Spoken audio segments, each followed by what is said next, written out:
mengawali pembelajaran pada hari ini, marilah kita berdoa terlebih dahulu ya. Salah satu bisa memimpin doanya. Berdoa mulai. Selesai. Nah, masih pada semangat kan pagi-pagi? Bu Guru mau cek jargon dulu dong. Nanti kalau Bu Guru bilang jas merah, kalian bilang jangan lupakan sejarah. Semangat, semangat, semangat, gitu ya. Ya, Bu. Oke. 1, 2, 3. Jas merah, Jangan lupakan sejarah. Semangat, semangat, semangat. Tepuk tangan untuk kita semua teman-teman. Nah, sebelum kita menuju ke pertemuan ini, dari teman-teman ada yang mau ditanyakan nggak untuk pertemuan yang sebelumnya? Enggak, Bu. Oke, berarti kita bisa mulai ya pertemuan kali ini. Jadi gini, pertemuan kali ini kita akan membahas mengenai Orde Baru. Pada pertemuan ini nanti Ibu Guru akan menyampaikan materi dan kalian bisa bertanya jika ada sesuatu yang ingin ditanyakan. Kemudian pada akhir pertemuan kita akan mengadakan kuis dan nanti bagi teman-teman yang poinnya di atas akan mendapatkan hadiah dari Ibu Guru. Udah paham kan? Dah, Bu. Nah teman-teman, kemarin kan Ibu sudah memberikan modul yang berisi mengenai materi yang akan kita bahas hari ini. Nah di sini Ibu nanti akan menampilkan PPT dan Ibu akan menyampaikan materi agar kalian lebih paham mengenai materi tersebut. Nah, lahirnya Orde Baru merupakan suatu hal yang tidak bisa dilepaskan dari peristiwa berdarah 30 September 1965.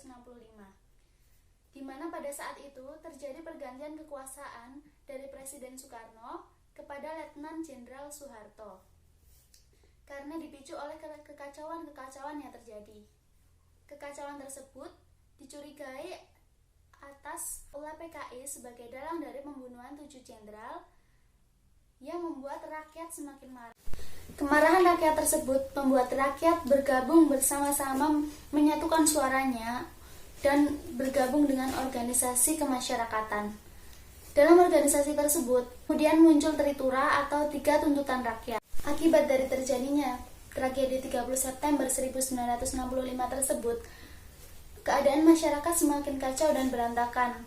Pemerintah pun terdesak oleh aspirasi-aspirasi masyarakat yang kemudian masuk dan menyebabkan surat perintah 11 Maret atau Super Semari yang dikeluarkan oleh Presiden Soekarno kepada Letnan Jenderal Soeharto untuk menumpas PKI dan ormas-ormasnya. Dari situlah timbul 2 kubu antara Presiden Soekarno dan Letnan Jenderal Soeharto dan menyebabkan adanya dualisme kepemimpinan. Dualisme kepemimpinan ini membuat banyak sekali masyarakat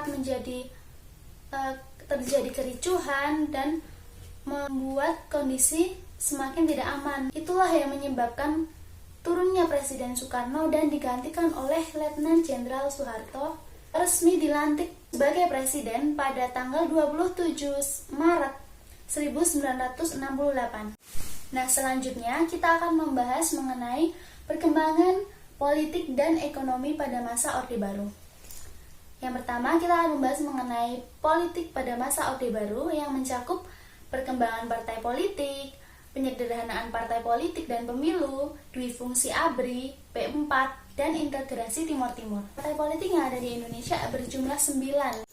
Nah, pada penyederhanaan partai politik yang digagas oleh Letnan Jenderal Soeharto ini, beliau menjadikan 3 partai politik, yaitu yang pertama, golongan partai politik dengan pokok bahasan spiritual dan material, dan yang ketiga, partai politik golongan karya atau Golkar. Nah, selanjutnya kita akan bahas mengenai pemilu. Pemilu pada masa Orde Baru terjadi 6 kali pemilu. Selanjutnya adalah kebijakan adanya P4, yaitu pedoman penghayatan dan pengamalan Pancasila. Nah, pada kebijakan ini pemerintah mengharuskan untuk masyarakatnya memahami akan makna-makna Pancasila dan mengamalkannya pada aktivitas-aktivitas sehari-hari. Tujuan dari kebijakan ini adalah untuk mendoktrin masyarakat Indonesia agar tidak tergerus kepentingannya oleh kepentingan yang bertentangan dengan kepentingan Pancasila. Nah, yang selanjutnya adalah integrasi Timur-Timur. Nah, integrasi Timur-Timur ini adalah keinginan bergabungnya Timor Timur kepada Republik Indonesia karena Timor Timur merupakan bekas jajahan dan pada saat itu bingung menentukan nasibnya dan kekacauan ekonomi yang terjadi pada Timor Timur.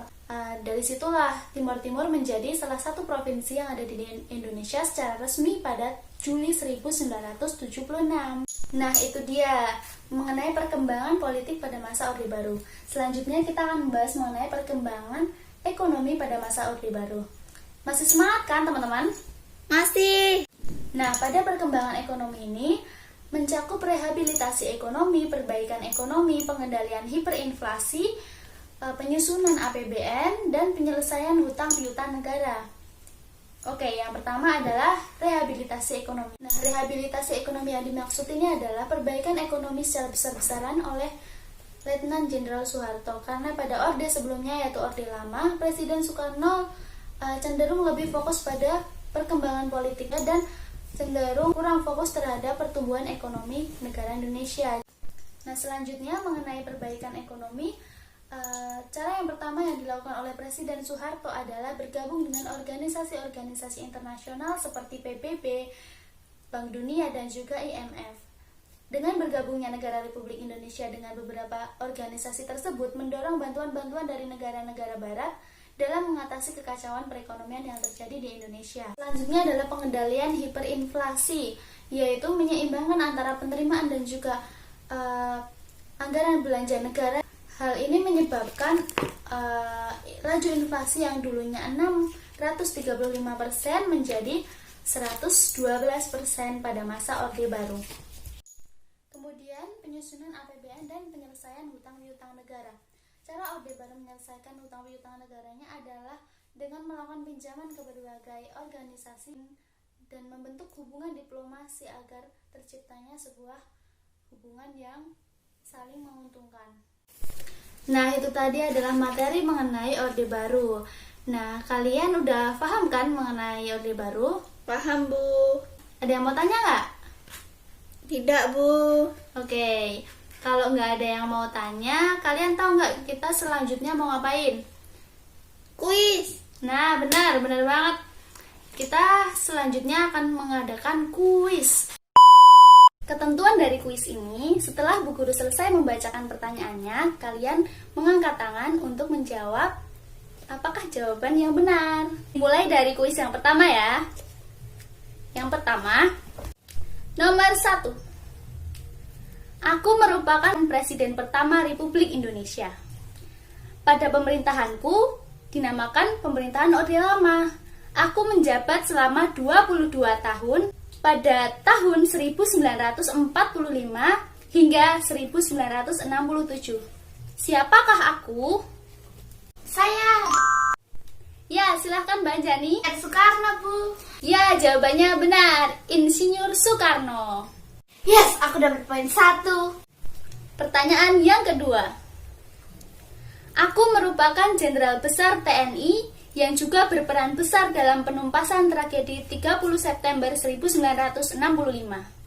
Aku menjabat sebagai Presiden kedua Republik Indonesia selama 32 tahun pada tahun 1967 hingga 1998. Siapakah aku?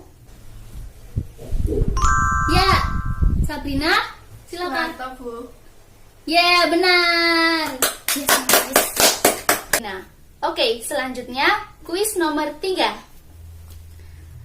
Nomor 3, aku merupakan sebuah sistem yang ada pada periode Orde Baru. Sistem ini menyebabkan dua peran daripada militer yang ada di Indonesia. Disebut apakah aku?